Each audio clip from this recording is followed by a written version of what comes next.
ചക്ഷുർദേവഹിതം പുരസ്താത് ശുക്രമുച്ചരത്. നമ്മൾ അഷ്ടസ്ഥാന പരീക്ഷയെ പറ്റിയാണ് പറഞ്ഞു തുടങ്ങിയത്.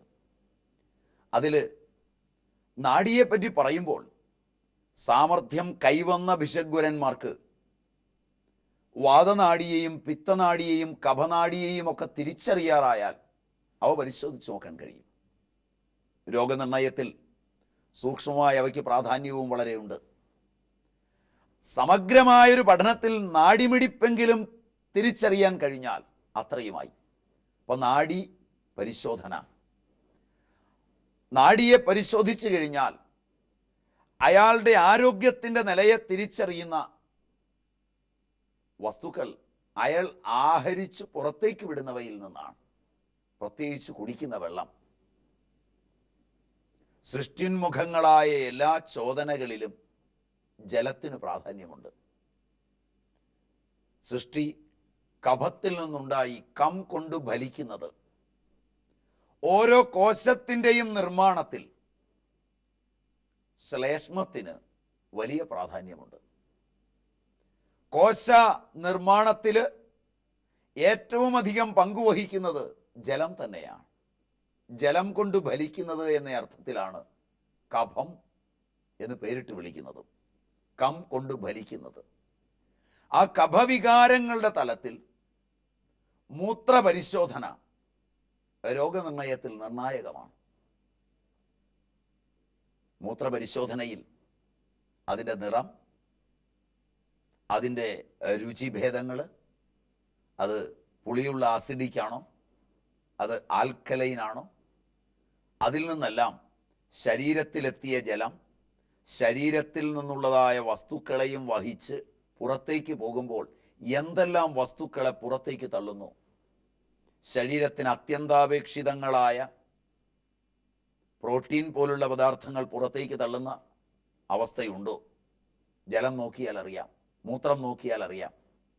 അതേപോലെ തന്നെ ശരീരത്തിൻ്റെ ഊർജദായക വസ്തുക്കൾ പലതും മൂത്രത്തിലൂടെ പോകുന്നുണ്ടോ?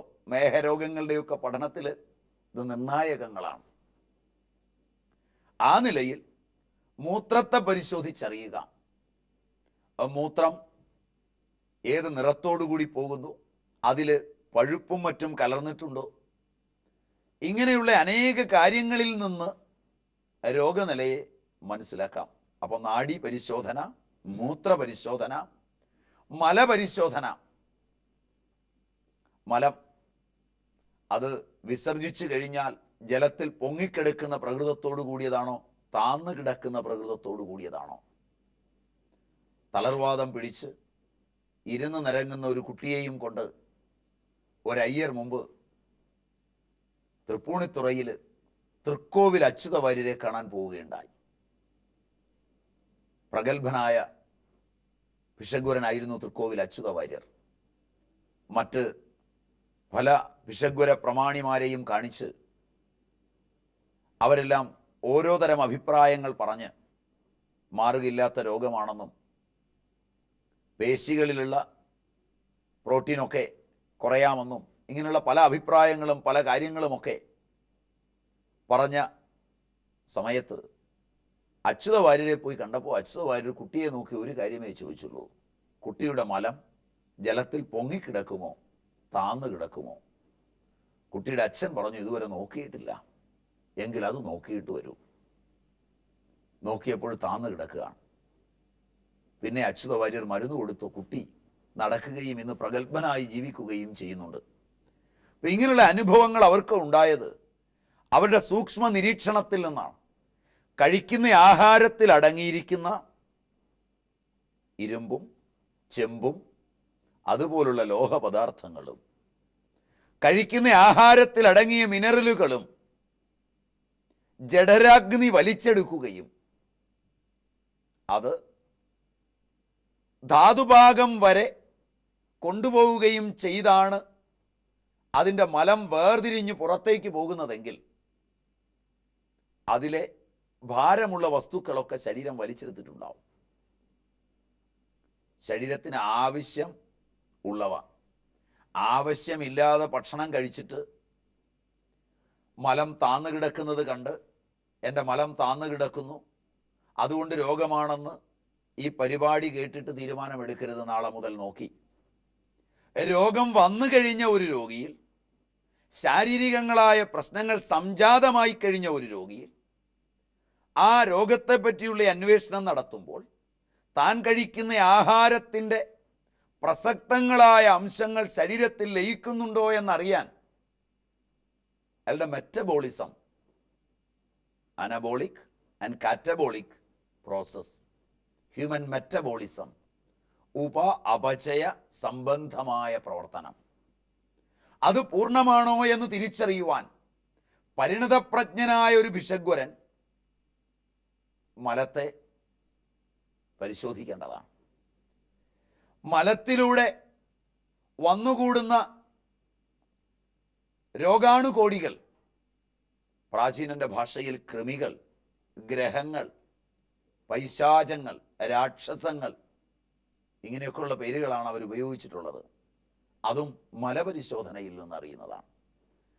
അപ്പോൾ മൂത്രപരിശോധന പോലെ തന്നെ രോഗിയുടെ മലത്തെ പരിശോധിച്ചിട്ട് അതിൽ നിന്ന് എങ്ങനെയൊക്കെയാണ് മലം ഏത് നിറത്തോടു കൂടിയാണ് പോകുന്നത്, കഴിക്കുന്ന ആഹാരം അതേ നിറത്തിൽ തന്നെ പുറത്തേക്ക് തള്ളുന്നുവോ, അതല്ല ഏതാഹാരം കഴിച്ചാലും പുരീഷത്തിന് മഞ്ഞ നിറം വരുന്നുവോ, പുരീഷത്തിലെല്ലാം ശരീരത്തിലെ പിത്തഗ്രന്ഥികൾ വിസർജിക്കുന്ന പൈത്തിക സ്രവങ്ങൾ നിറഞ്ഞിരിക്കുന്നുവോ, ഇതെല്ലാം തിരിച്ചറിയുവാൻ ആ പരിശോധന അത്യന്താപേക്ഷിതമാണ്.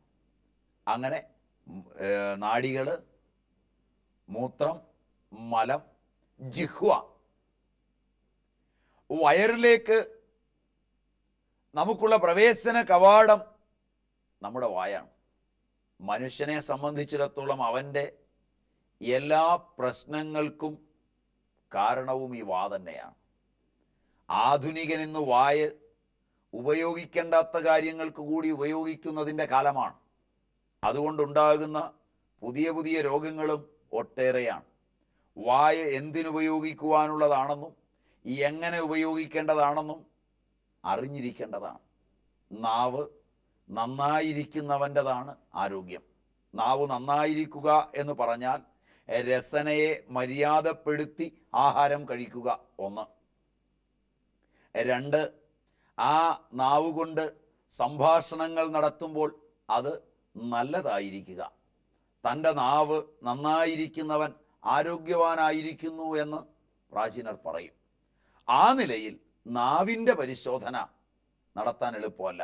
എന്നാൽ നാവിലുണ്ടാകുന്ന മാറ്റങ്ങൾ ആഹാര വ്യവസ്ഥ കൊണ്ട്, ഉദരത്തിലെ പ്രശ്നങ്ങൾ കൊണ്ടൊക്കെ നാവിനുണ്ടാകുന്ന മാറ്റങ്ങൾ, അതിനാണ് ജിഹ്വയെ പരിശോധിക്കുന്നത്. വയറിന് എന്തെങ്കിലും കുഴപ്പമുണ്ടായാൽ നാവിലത് തിരിച്ചറിയും. അതിന് വയറിലേക്ക് കടന്നു ചെന്ന് പരിശോധിക്കേണ്ട ആവശ്യമില്ല. അനേകം ഉപകരണങ്ങൾ വയറ്റിലേക്ക് കടത്തിയും അവിടെയെല്ലാം പ്രകാശം തെളിച്ചും അവിടെയെല്ലാം പരീക്ഷണങ്ങൾ നടത്തിയും തിരിച്ചറിയുവാൻ പോകുമ്പോഴുണ്ടാകുന്ന പരീക്ഷണ വേളയിലെ അപകടങ്ങൾ തന്നെ വളരെ വലുതാണ്. നല്ലപോലെ അറിയുന്ന ഒരു ഭിഷഗ്വരന് രോഗിയുടെ നാവിൽ നിന്ന് ഉദരത്തിലുണ്ടാകുന്ന പരിണാമങ്ങൾ തിരിച്ചറിയാൻ കഴിയേണ്ടതാണ്. കോശങ്ങളിൽ എല്ലായിടത്തേക്കും എങ്ങനെയെല്ലാമാണ് രോഗത്തിൻ്റെ നില എത്തിക്കുന്നത് എന്ന് അറിയുകയാണ് വൈദ്യപഠനം കൊണ്ട് ഉദ്ദേശിക്കുന്നത്. രോഗി അനുഭവിക്കുന്ന വിഷമതകളിൽ നിന്ന് രോഗിയുടെ ആന്തരിക അവയവങ്ങളിലുണ്ടാകുന്ന മാറ്റങ്ങളെ ബാഹ്യമായ തലങ്ങളിൽ നിന്ന് വ്യവച്ഛേദിച്ചറിയുവാൻ ഭിഷഗ്വരന് കഴിഞ്ഞാൽ അത് വലിയൊരു കാര്യമാണ്. ആ നിലയിൽ ജിഹ്വാ പരിശോധന വളരെ പ്രധാനപ്പെട്ടതാണ്.